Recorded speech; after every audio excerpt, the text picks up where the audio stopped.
Oke teman-teman semua, jadi banyaknya pertanyaan yang masuk ke saya tentang sih mas situasi pekerja ilegal di Korea. Oke, ini banyak pertanyaan yang masuk kayak gitu. Untuk pekerja non resmi ya, kalau di kita bahasanya non prosedural, itu memang di Korea mudah banget nyari kerjaan, kayak mudah nyari pekerjaan untuk teman-teman yang kalau di sini bahasanya swasta. Itu mudah. Nah, di Korea itu banyak broker-broker atau orang Korea sendiri ataupun dari teman-teman kita orang-orang Indonesia, kayak misalnya nih teman lagi nganggur ya kan, misalnya dari Indonesia kabur lah ya, misalnya awalnya bekerja di mana, bekerja di fishing, misalnya bekerja di fishing, kabur ya kan, ya kabur set, mau nyari pindah kerja di pabrik kayak gitu kan. Itu banyak di sini, link-link itu banyak, tapi harus teman ya. Kalau bukan temen, kalau nggak dipercaya, nanti teman-teman bisa ditangkap, bisa diambil imigrasi, nanti dideportasi kayak begitu. Nah, makanya kenapa orang-orang yang sudah pernah di Korea, itu kepengen ke Korea lewat jalur apapun mereka mau, karena udah tahu medan di Korea itu kayak gimana, udah tahu, udah paham jalur-jalur di Korea. Kalau kemarin aku juga ke pasar ya, ke pasar-pasar itu memang ketemu orang Korea, kadang ketemu broker ya, ditanyain, Mas, kamu ada teman nggak yang nganggur ya gitu. Memang di sini mudah sih, nyari kerjaan tuh mudah banget. Makanya bisa dibilang tuh Korea itu adalah surga ya, bukan surga. Untuk teman-teman ilegal itu di Korea tuh nyaman banget sih, nyaman.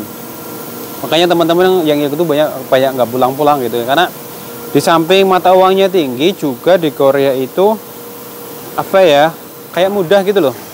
Tapi kalau ketangkap ya tetap dideportasi sih. Kalau yang nggak ketangkap ya, itu yang nggak kena imigrasi. Suka dukanya banyak sebetulnya yang mereka alami, itu banyak kayak begitu. Tapi lebih mending daripada di rumah nggak ada pemasukan. Jadi itu kenapa pada betah di Korea, begitu ceritanya. Apalagi sekarang masa-masa COVID. Waduh, jadi itu teman-teman pada nggak pulang. Ditambah lagi sekarang Indonesia belum ada yang masuk ke Korea, jadi tenaga kerja yang di Korea itu, teman-teman dari Indonesia, CPM Indonesia itu dibutuhkan sekali.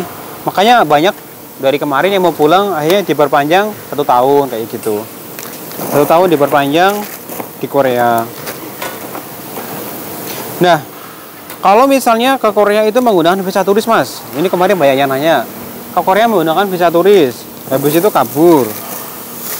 Kalau misalnya belum berpengalaman, misalnya tuh ke Korea tiba-tiba medannya langsung kayak gitu, wah, karena nyari kerja di Korea itu juga susah-susah gampang.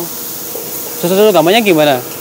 Misalnya ketemu di pabrik, harus pintar bahasa juga. Nanti kan meeting ya, meeting perorangan. Jadi pekerjanya kayak gimana, bahasanya bagus apa tidak. Kalau bahasa Koreanya kurang bagus, kalau meeting di pabrik, kalau misalnya dari rumah tuh visa turis, bahasa Koreanya nggak tahu, wah itu di Korea serius, itu menderita banget deh, sengsara.